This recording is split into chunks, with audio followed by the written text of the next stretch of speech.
બ્રાહ્મણનો ઇતિહાસ. પુરુષ સૂક્ત અનુસાર બ્રાહ્મણ વર્ણ બ્રહ્માના મુખમાંથી ઉદ્ભવ્યો હોવાનું માનવામાં આવે છે.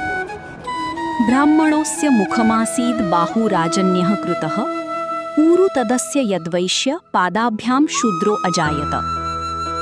બ્રાહ્મણોસ્ય મુખમાસીદ બાહુરાજન્યઃ કૃતઃ ઊરુ તદસ્ય યદ્વૈશ્ય પાદાભ્યામ શૂદ્રો અજાયત.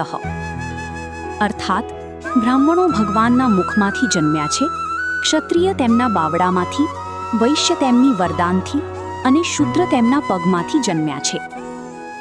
બ્રાહ્મણો પુરાતન કાળથી સનાતન ધર્મનું પાલન કરતા આવ્યા છે અને બ્રાહ્મણોને સૂચિત કરાયેલ કામ કરતા આવ્યા છે, જેમ કે વેદનો અભ્યાસ કરવો, ધર્મનું પાલન કરવું અને ધર્મ બતાવવો, વેદોક્ત કર્મકાંડ કરવું, વેદની વિવિધ શાખા જ્યોતિષશાસ્ત્ર, યોગ, સંગીત, ભૌતિકશાસ્ત્ર, ખગોળશાસ્ત્ર, નૃત્ય, અર્થશાસ્ત્ર વગેરેનું જ્ઞાન આપવું.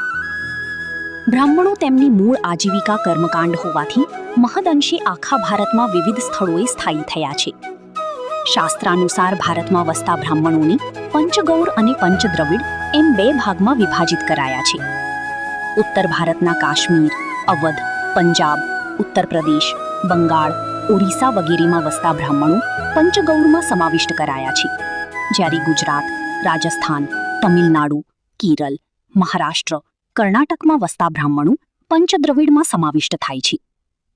પ્રાચીન કાળથી જ બ્રાહ્મણોએ વર્ણ વ્યવસ્થા અનુસાર વેદાભ્યાસ, કર્મકાંડ, શિક્ષણ જેવા વ્યવસાય અપનાવ્યા હતા, જ્યારે વર્તમાન સમયમાં બ્રાહ્મણોએ તેમના પરંપરાગત વ્યવસાય ઉપરાંત બીજા આધુનિક વ્યવસાય પણ અપનાવ્યા છે.